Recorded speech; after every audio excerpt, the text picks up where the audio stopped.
Pendant que ta grâce nous accueille devant ton trône béni, nous te prions, tendre Père, de pardonner nos fautes et de laver nos cœurs de toute impureté. Entends les cris de mon cœur qui implore ta bienveillance. Fais tomber mes offenses, fais luire sur moi ta face. De mes lèvres impures au grand roi, oh oui, j'ai péché contre ta loi. Et mes crimes et mes fautes éternelles, je peux les effacer. Ainsi, bien-aimés, ce matin, par la grâce du Seigneur, nous voulons continuer à nous étendre dans cette méditation introduite dimanche dernier. Nous parlons du virus d'Adam. Alléluia. Nous avons dit que le virus d'Adam est semblable au virus biologique. C'est-à-dire les effets que le virus biologique fait sont comparables aux effets d'Adam. Mais le virus d'Adam est encore plus dangereux. Alléluia. Il est encore plus destructeur.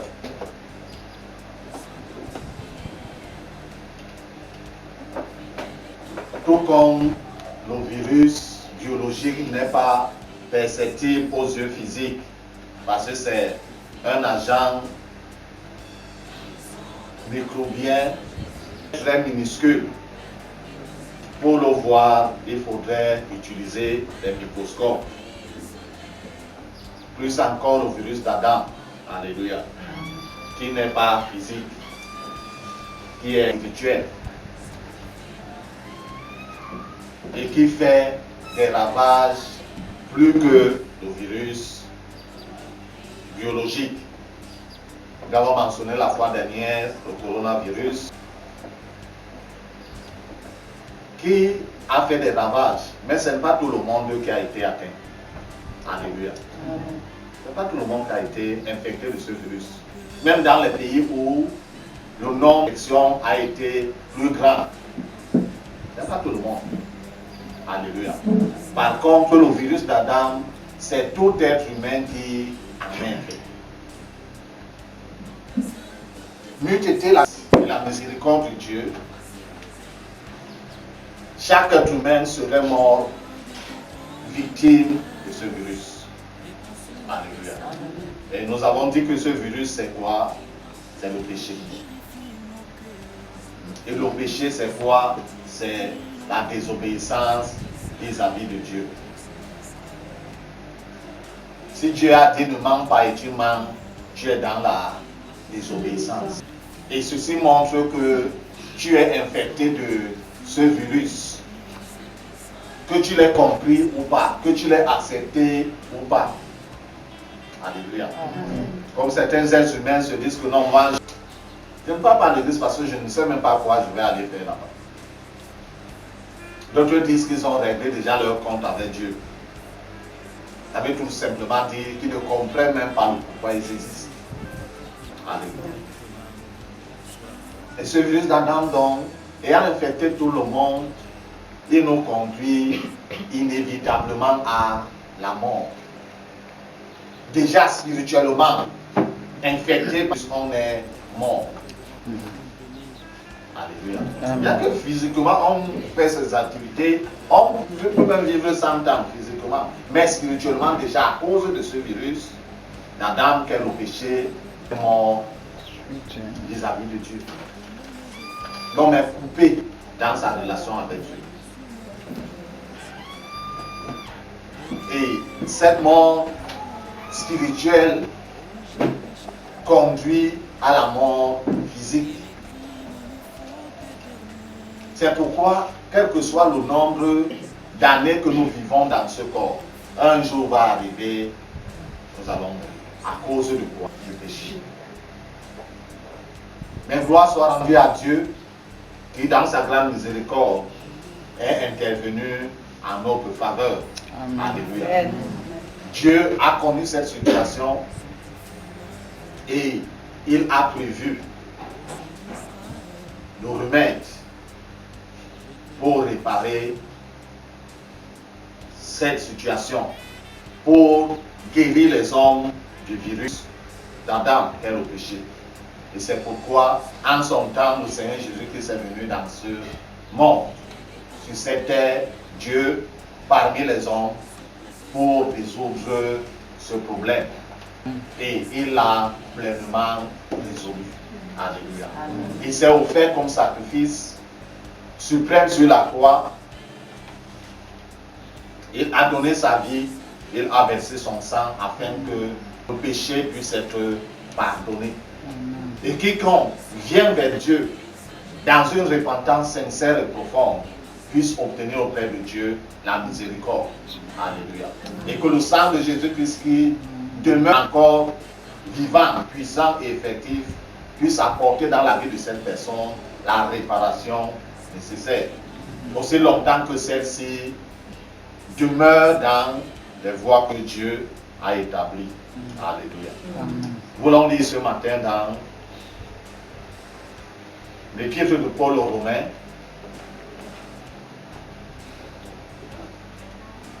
dans son chapitre 5, nous lirons du verset 18 au verset 21.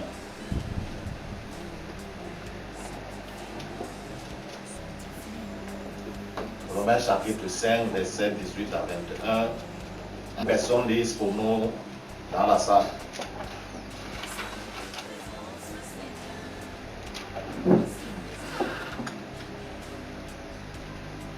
Romains 5, verset 18 à 21, je lis au nom de Jésus. Ainsi donc, comme par une seule offense, la condamnation a atteint tous les hommes. De même, par un seul acte de justice, la justification qui donne la vie s'étend à tous les hommes. Verset 19. Car, comme par la désobéissance d'un seul homme, beaucoup ont été rendus pécheurs. De même, l'obéissance d'elle, beaucoup seront rendus justes. Verset 20. Or, la loi est intervenue pour que l'offense abonde, mais là où le péché a abondé, la grâce a la subordination. La grâce a surabondé. Verset 21. Enfin, comme le péché a la mort, ainsi la grâce régna par la justice pour la vie éternelle, par Jésus-Christ notre Seigneur. Alléluia. Le Seigneur nous fait comprendre par ces versets que notre ancêtre Adam n'a pas péché deux fois pour que la condamnation l'atteigne et atteigne toute sa descendance. Une seule fois, il a péché et la condamnation s'est répandue partant de lui jusqu'à toute sa descendance. C'est-à-dire l'enfant qui naîtra à cette dernière seconde-là, avant la clôture de ce système, selon le plan de Dieu, sera infecté par ce virus. Mais heureusement pour nous, dans la miséricorde de Dieu, le Seigneur Jésus-Christ est venu et à cause d'un seul acte de justice, il a rendu possible la justification de tous les hommes. Alléluia. De manière générale, dans la pensée de Dieu, tous les hommes sont justifiés. Maintenant, de manière particulière, chaque homme, chaque être humain doit venir pour se réconcilier avec Dieu et que cette justification acquise par le Seigneur Jésus-Christ sur la croix puisse être effective dans sa vie. Amen. Ce n'est pas parce que le Seigneur Jésus-Christ est mort que de manière, définitive, là on dira que tout le monde est sauvé.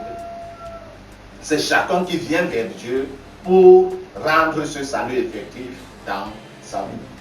Si on reste éloigné et indifférent à ce message de l'évangile qui nous présente la vie éternelle par Jésus-Christ notre Seigneur, parce qu'il s'est donné comme sacrifice suprême sur la croix pour le salut de l'humanité tout entière, il ne va pas sauver. C'est celui-là qui vient vers Dieu d'un cœur sincère et ouvert il reconnaît qu'il a été infecté par le virus d'Adam, fait le péché, et que dans cette vie-là, et dans la rébellion vis-à-vis de Dieu, ils reconnaissent que s'ils se maintiennent dans cette vie, ils risquent de mourir physiquement, parce que spirituellement mort, de se mourir physiquement et ça terminé pour la personne. Parce que la dernière position ou la dernière mort, c'est la mort éternelle, qui est la séparation pour toujours avec Dieu. Et donc si cette personne, cette condition, l'office religieux qu'on rend souvent pendant la période des obsèques de la personne ne change rien sur la condition. Même si on amène l'homme de Dieu le plus loin du monde, l'office religieux qu'il rend pendant le programme des obsèques, en fait c'est pour les vivants. Parce que le mort, il ne peut plus rien. Donc la repentance, c'est pour les vivants. Celui-là qui a encore le souffle de vie, il peut encore se repentir pour éviter la mort éternelle. Alléluia. Amen. Puisqu'il y a la vie éternelle, n'est-ce pas? Oui. Il y a aussi la mort éternelle.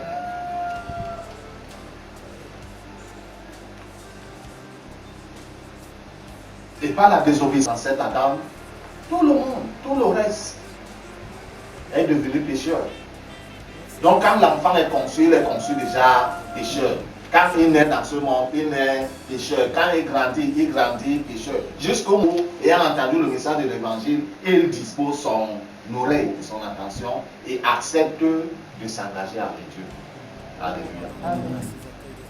Dans ce moment où Dieu, dans sa grande miséricorde, œuvre dans sa vie la justification à cause du sang de Jésus-Christ, et cette personne ne sera plus pécheur devant Dieu. Alléluia. Parce qu'elle va s'engager dans le chemin de la justice.